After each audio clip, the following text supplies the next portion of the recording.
야곱에게는 장자 명분이 점점 큰 것이 됐고, 거기에 자기 인생 전체를 걸을 수 있을 만큼 중요한 것으로 됐고, 에서는 바깥 세계를 추구하다 보니까 장자 명분은 점점 작아져서 장자 명분이 팥죽 한 그릇만도 못하는 아주 사소한 것으로 바뀌게 된 겁니다.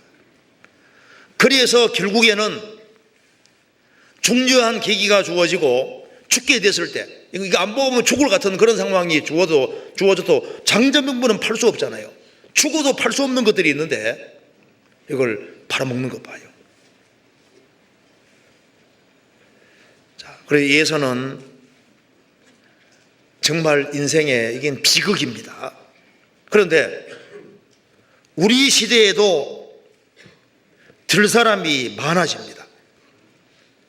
바깥 세계를 추구하는 사람들이 많아지고, 바깥 세계에 너무나도 익숙하게 되고, 신령한 것에 대한 관심은 점점 적어집니다. 보십시오. 많은 사람들이 지금 애서가 되고 있습니다. 바깥 세계에 다 취미를 붙였습니다.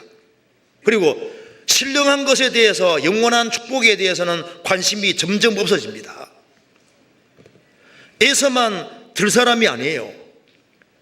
어떤 사람은 시간 날 때마다 쇼핑하는 재미로 삽니다. 백화점 이곳저곳 다니면서 쇼핑하면서 이제 시간을 거기다 다 보내는 거예요. 어떤 사람은 컴퓨터 속에 들어가서 사이버 세계 다니면서 거기에다가 시간 다 보냅니다. 어떤 사람은 돈 많이 벌어서 시간 날 때마다 세계 여행 다니고, 관광 다니고, 어디 구경 다니고, 어떤 사람은 다양한 취미 같은 활동을 하고 거기에다가 시간과 에너지, 정력을 다 들이잖아요. 어떤 사람은 영화에 취미 붙이고, 어떤 사람은 텔레비전에 취미 붙여서 막 텔레비전 프로에 대해서 쫙 꿰고, 어떤 사람은 시간 날 때마다 막 별로 필요 없는 책들을 다 읽잖아요. 어떤 사람은 뭐 돈벌이 하는데 천하께나 돈 많이 벌 생각하는 거예요. 일하지 말아란 말이 아닙니다. 그래서 눈에 보이는 이 세계를 크게 생각하고 눈에 보이는 것에 붙잡힌 사람들이 점점 더 많아집니다. 그런데 심지어 크리스찬들까지도, 거듭난 그리스도인들까지도 들 사람식으로 되는 사람들이 자꾸 생기는 거예요. 야곱은 종용한 사람인 거로, 그리스도인들은 마음을 차분히 가라앉히고 자기 인생에 대해서 신중하고 자기를 성찰할 필요가 있는 겁니다. 자기의 구원 문제를 확실히 짚고 넘어가야 됩니다. 내가 바른 터 위에 세웠는지, 내 구원이 확실한지, 내가 바르게 신앙생활하고 있는지에 대해서 자문해 봐야 되고, 과연 내가 지금 상을 받는 삶을 살고 있는 것인지, 주님을 기쁘게 하는 삶을 과연 살고 있는 것인지, 내가 남은 생애를 어떻게 보낼 것인지, 이것에 대해서 심각하게 생각을 해봐야 됩니다. 내 일상생활이 주님 보실 때 합당한지 그 생각을 해봐야 되는 거예요. 그런데 익숙한 사냥꾼이므로 이것이 남의 얘기가 아니잖아요.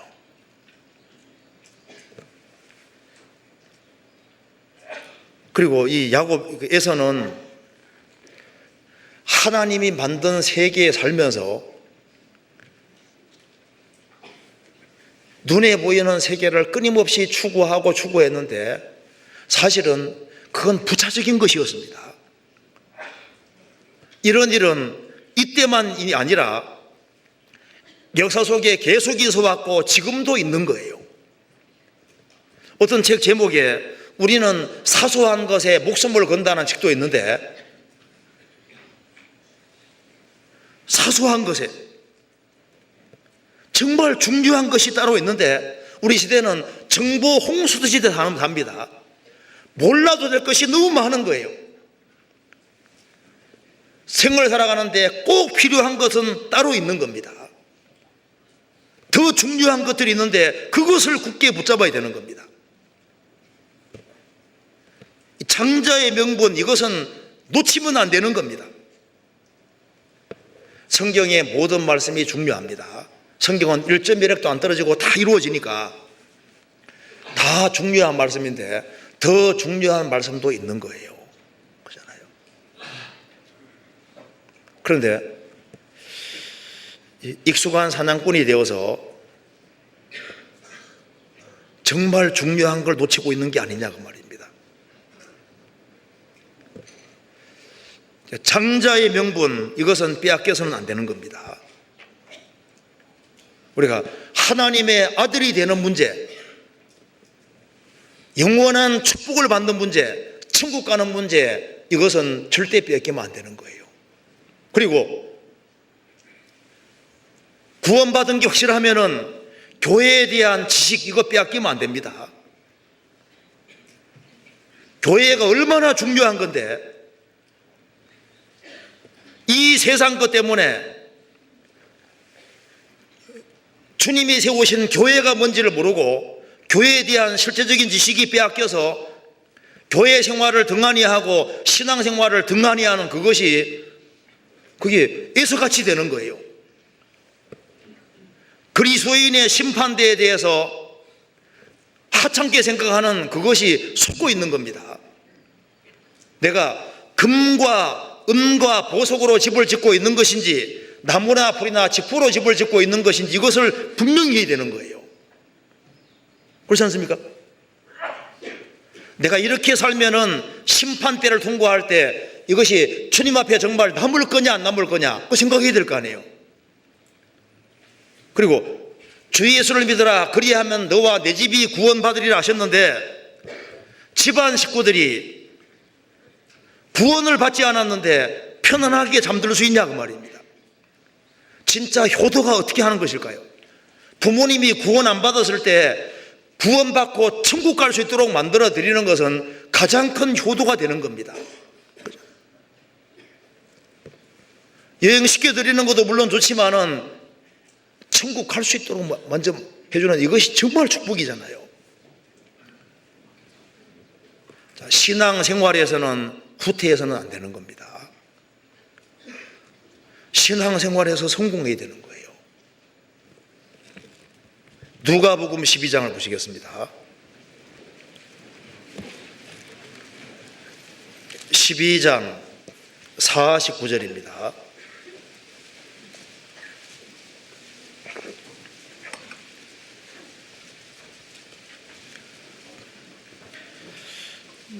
내가 불을 땅에 던지러 왔노니 이 불이 이미 붙었으면 내가 무엇을 원하리요? 나는 받을 세례가 있으니 그 이루기까지 나의 답답함이 어떠하겠느냐? 예수님 말씀하셨습니다. 내가 왜 왔느냐? 불을 땅에 던지러 왔노니 이 불이 이미 붙었으면 내가 무엇을 원하리요? 주님의 가장 간절한 소원이 바로 이겁니다. 불이 붙는 걸 원하시는 거예요. 이 불이 붙기 위해서는 예수님이 받을 세례, 십자가에 죽으시는 겁니다.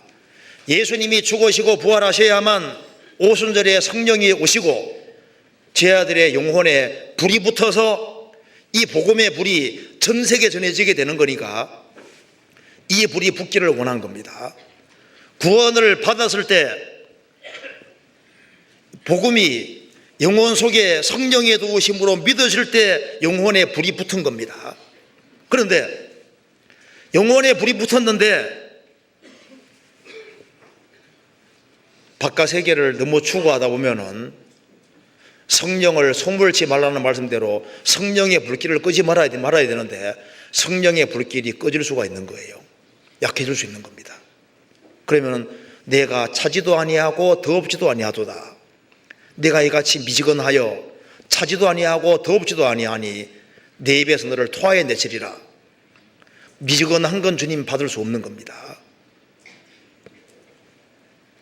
자, 에서는 바깥 세계가 밝아졌고 야곱은 종용한 사람이니까 하나님 말씀을 듣고 자꾸 생각을 하고 듣고 생각하니까 하나님이 점점 커지고 그 영원한 축복에 대해서 불이 타올라 오는 거예요. 자, 구원을 받은 모든 사람은 신중해야 됩니다. 생각을 많이 해야 됩니다. 내가 어떻게 삶을 살 것이냐 이걸 생각을 해야 됩니다. 그리고 예수님은 불을 땅에 던지러 왔는데 불이 붙었으면 더 이상 원할 것이 없겠다. 우리 영혼 속에 불이 점점 더 타오르는 걸 주님 원하시는 겁니다. 그래서 불이 붙으면은, 영혼에 불이 붙으면은 마음에 간절한 소원이 생기게 되는 겁니다. 의에 줄이고 목마른 자는 복이 있다는 말씀대로 의에 줄이고 목마르고 하나님의 뜻을 갈망하는 마음이 생기고 선한 소원이 올라오는 거예요. 영혼에 불이 붙으면은 영혼 속에 눌림이라는 게 있는 겁니다. 저 지나가는 사람 다 영혼들인데 어떻게 건져낼 것이냐 그 말입니다. 접촉하는 사람들이 다 사람들인데 멸망으로 달려가는데 어찌할꼬 그런 마음이 계속 올라오잖아요. 영혼에 불이 붙어야만 사람이 적극적이 되고 영혼에 불이 붙어야만 그 사람 속에는 열정이라는 것이 있고 사소한 건 별로 문제가 안 되는 겁니다. 우리 시대에 뭐 다듬고 칠하는 건 필요하지만 그게 너무 신경 쓰는 것도 신경 쓰긴 써야 되는데 너무 신경 쓰는 거 주님 앞에 불이 붙으면은 영적으로 용감해지는 거예요. 담대하게 되는 겁니다. 그리고 그 사람은 희생적이 되는 거예요. 조그만한 불이 산을 태우는 것처럼 불이 붙어 있는 사람은 주변 사람에게 선하고 좋은 영향을 미칠 수 있는 겁니다. 그런 사람은 물질이나 시간 이런 것을 드리는데 주님 보시기에 바른 쪽으로 자꾸 드리려고 하게 되는 거예요. 그 봉사가 힘이 있게 되는 겁니다. 그래서 차분할 필요가 있습니다. 마음을 차분히 가라앉히고 주님 앞에 설 때 내가 어떤 생을 살아야 될 것인지 자꾸 생각을 해봐야 됩니다. 우리 시대에 정말 비극이 벌어지고 있습니다. 에서만 비극이 아니라 이 크리스찬들도 에서 비슷하게 닮아가는 사람들이 있는 거예요. 세상의 사소한 것들에 대한 박사들이 되고 있습니다. 그런데 정작 신앙생활이 아주 중요한 요소들에 대해서는 알지 못하고 성령이 하시는 역사가 뭔지 교회 안에 무슨 일이 벌어지는지 이런 건 잘 모르고 텔레비전 프로 같은 건 쫙 꿰고 연속곡 내용은 쫙 꿰고 있고 별로 중요하지 않은 것은 쫙 꿰고 있다 그 말입니다. 사소한 것에 붙잡혀 있습니다.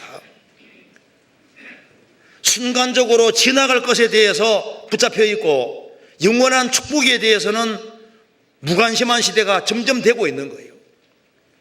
막 뉴스들이 막 지나가는데 몰라도 될 것이 너무 많잖아요. 그래서 이리 뛰고 저리 뛰고 분주하게 뛰면서 마음이 분주해서 이게 스마트폰도 진짜 문제입니다.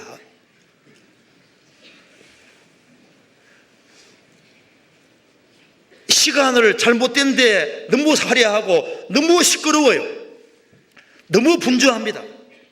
사소한 것에 마음을 너무 많이 들이고 있는 거예요.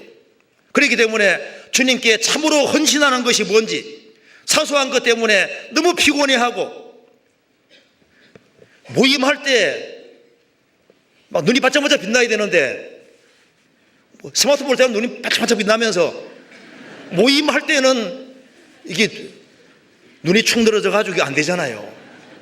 그 주님 보실 때 합당하지 않습니다. 선거에 관심 많잖아요. 그런데 영혼이 죽어가고 있는데 거기에 대해서는 충격을 별로 안 받습니다. 마귀는 크고 작은 것을 구별하지 못하게 만들어갑니다. 크리스찬들도 뭐가 중요한지를 못 보게끔 만드는 거예요. 우리가 애서 같이 되면 안 됩니다. 성경 잠언 23장 보시겠습니다. 23장 23절.